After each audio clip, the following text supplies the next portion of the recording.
welcome back to Fisher Football Focus. I am Jacob Rodriguez, and I'll be bringing you interviews and insights into the Cardinal football program all season long. The Cardinals suffered their first loss of the season on Saturday against the U of R Yellowjackets 28-21. Let's take a look at the highlights.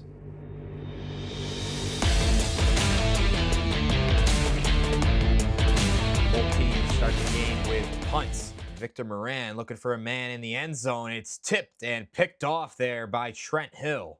U of R later forces a fumble and gets into the red zone. Cole Rowe finds a seam and finds the end zone. 7-0 Yellowjackets. Handoff to Jay Zhang, who shows off some patient running for a 27-yard gain. The very next play, Sean Bellinger with a perfectly placed ball snagged by Jeremy Tantalo. 13-0 U of R.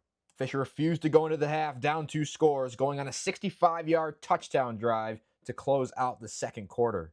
In the third, Rochester goes on a long drive, capped off by a perfectly placed back shoulder ball from Moran to Papantonis, 20-7 U of R. Fisher would then respond with a 78-yard drive that bleeds into the fourth quarter as Lister connects with Curtis for the second time this game, 20-14 U of R. Fisher would force a punt and start on their own 1-yard line. Lister uncorks one downfield and finds Jay Brantley for 69 yards.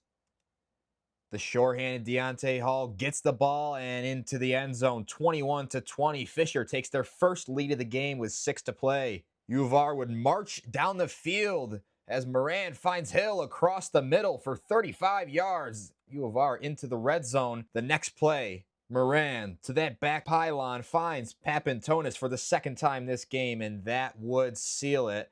28-21 the final. Let's kick it to the interviews.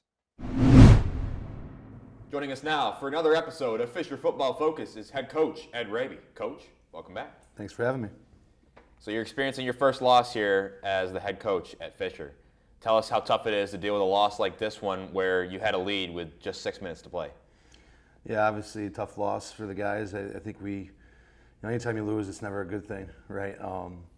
We learned a lot about our team though in the loss. I thought that our resilience was good. Our guys fought and battled the whole game. Rochester's a very good team, and we needed to make a few more plays to win that game, and we just didn't do it. You were without your starting quarterback too. That's another big loss against U of R. How tough was that to handle initially before the game?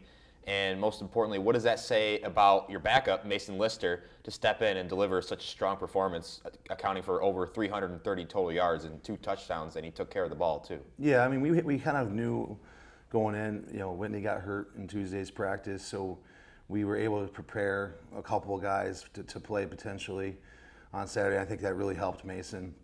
He played outstanding. And we had a lot of faith, honestly, going into the year with our quarterback situation. We still feel, even after those 2 guys, we have 3 or 4 guys that can be starting caliber quarterbacks. So we're in a very good position quarterback-wise. So not surprised at all that Mason stepped up. The team was behind him, and it was good. Obviously knowing on Tuesday he was able to get a lot of practice reps and see what he was going to see on Saturday, and that helped a lot.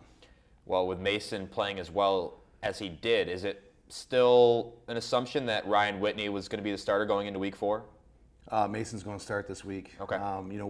We have a lot of faith in Ryan Whitney, so it has nothing to do with Ryan. But one of the things about our program that we talk about a lot is when you get an opportunity and you perform at a high level, that needs to be rewarded. And that's how real life works, right? Yeah. So, we thought Mason went out there and earned another chance to start, so he will be starting this week. You took your first lead of the game in the fourth quarter, 21-20. Going into that final defensive stand, what did you stress on that group, and what can the team learn from this loss? I mean, the big thing was we had to keep them out of field goal range, yeah. And then we didn't do that. So, we sort of had to play a little bit more aggressive than we wanted to down in the red zone. They got us for a penalty that kind of gave them a new set of downs. They were able to put it in the end zone. I think our defensive guys, it wasn't a lack of effort. Those gave credit to Rochester. They made plays when they needed to, and we'll learn how to react better in terms of the situation and be better with our line assignment technique. But it wasn't like our guys weren't trying. They did a good job with their effort. What did you think about the overall defensive performance? I know you said you liked their effort, but 4 guys had over 10 total tackles, so that's not a bad performance. Yeah, that's honestly, we're not looking for that, to be honest with you. Usually if you're playing good defense, you don't have a lot of tackles, right? We're getting off the field. So I'll be honest with you, I think in our defensive room, we're very disappointed with how we played on Saturday. I thought that was our worst game. And I think our players feel the same way. We have to do a better job as a coaching staff of preparing our guys, and we'll be ready this week. Flipping it to the other side of the ball, on offense, I mean, Jay Brantley had a huge game, 6 receptions for 132. Ethan Curtis had 2 receiving touchdowns. Jackson Cusack, 3 receptions, 27 yards. What did you think about your receiving corps? I mean, I thought our offense played outstanding, and they were very resilient. We go down 21-7, and then we go for, it was 20-7, and then we go for a 99-yard touchdown drive. You talk about responding. We had a lot of guys step up. I still think offensively, as good as we played, if you were to ask our players, like we dropped a touchdown early in the game that we ended up not scoring on that drive, so we could still play better. But our offense, I thought, played their best game, and each week our offense has improved. So I expect that to happen again this Saturday.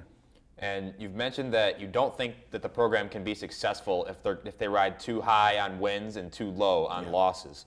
So what do you think that feeling is in the locker room right now? Yeah, I mean, you have to let go of your fear of the outcome and when you're a competitor. Obviously the goal is to win. We didn't accomplish our goal, so we have to do better. I thought our energy yesterday in the weight room was tremendous, right? If you let a loss derail your season, that's not good. If you let your win get you too high, right, you're not going to be prepared. So we're back into our process, right? Right back into our process, focus on this week, focus on Alfred, and playing the best we can play this week. Is a loss like this something that fuels a team going forward? I don't know if a loss ever, is a good thing. So I don't know if I would phrase it that way. I think you learn lessons each week and you move forward. And this week we're going to learn lessons from our loss, and we're going to move forward. Thanks again to Coach Raby for joining us on another episode of Fisher Football Focus. Coach, best of luck in Week 4 against Alfred University. Thank you. Joining us now on Fisher Football Focus is quarterback Mason Lister. Mason, thanks for taking the time. Absolutely. So first off, just tell us a little bit about yourself, where you're from, what's your major, and what do you want to do when you graduate? I'm from a small town called Athens, Pennsylvania. It's about 2 hours south of here, right on the border of PA and New York on the PA side.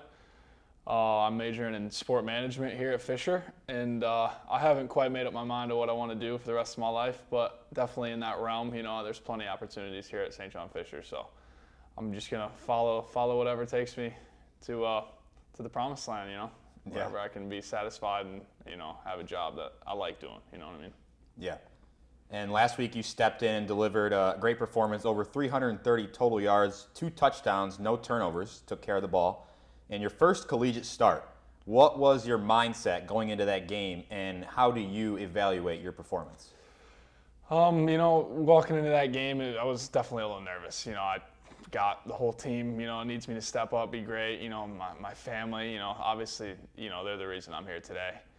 There's a lot of pressure. They're finally coming to the game, and they're bringing all the family friends. Everybody that knew me back home. So I definitely was feeling some pressure. But once I got out there and I was able to take the first hit, that really got me going. I was just excited to be there. It's been a long time coming. 3 years. Sitting behind the quarterback. Watching him do his thing, and he was battling some injuries, so it was time for me to step up, and I think I did a pretty good job of that. There's definitely some things that I got to fix. Obviously, we weren't able to come out with the win, which is obviously the number one goal, but, I thought we saw some good things, and I thought our team showed a lot of heart. We haven't been losing yet this season, so being from behind, being able to climb back, take the lead at one point, and then just fall short right at the end, it hurt, but I think our team bounced back, and we had a good lift on Sunday, and we're right back at it on Tuesday. So we're going. We feel good. Coach Raby tells us that you'll be the starter this week against Alfred. What does it mean to you to be rewarded with consecutive starts now, especially when it seemed that it was just a given that Ryan Whitney would be the starter all season long? It was nice, and I love Ryan Whitney. He works his tail off, just like the rest of us, but for them to give me a second opportunity, it means something, you know what I mean? Like, I wasn't sure if I was going to start last week, and I went out and I tried my best. I told all the guys, I'm going to give it everything I got. I'm not here to just be here.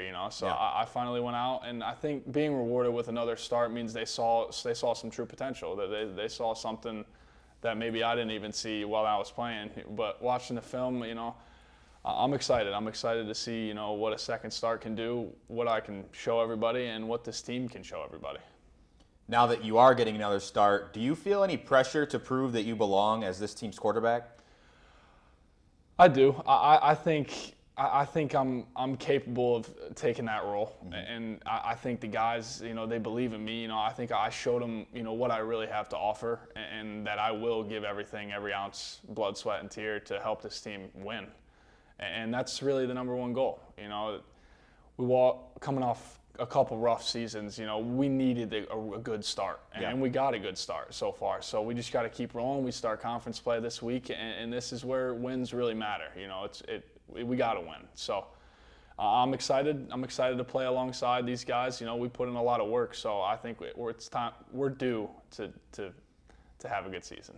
Speaking of that great start, I mean, you guys started out 2-0 for the first time in 4 years. Is there a bit of a different feel about this team than in previous years? Oh, absolutely. I mean, you can just the second we walked in on day one, it was almost like a full reset. You know, like we got a new coaching staff, we got a new OC, we got a new DC, we got a new head coach, and everything was clicking. Everything was clicking. Camp was brutal. Don't get me wrong. Like, it's a lot of work, but you could just tell, like, the energy flying around the locker room. Even at practice, it was just like on a different level. So I think this team really does have high hopes, and I really hope we can show the rest, everybody else, this campus, the Empire 8, that we have a chance to do something great this season. What's the key to win on Saturday against Alfred in Week 4 and improve to 3-1?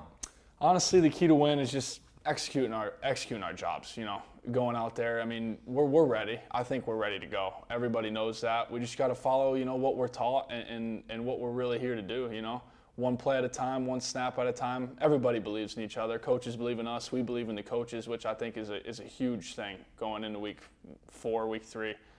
And we're excited to play. You know, he always tells us, you know, we need to be the most excited team to play football on a Saturday. Where would you rather be on a Saturday afternoon than on Groundy Stadium, you know? So we're excited for sure. Awesome. Mason, we thank you for taking the time today, and best of luck heading into Week 4 against Alfred. I appreciate it. Thank you. That'll do it for this week's episode of Fisher Football Focus. The Cardinals will look to get back in the win column this Saturday against the Alfred University Saxons. I'm Jacob Rodriguez. As always, go Cardinals!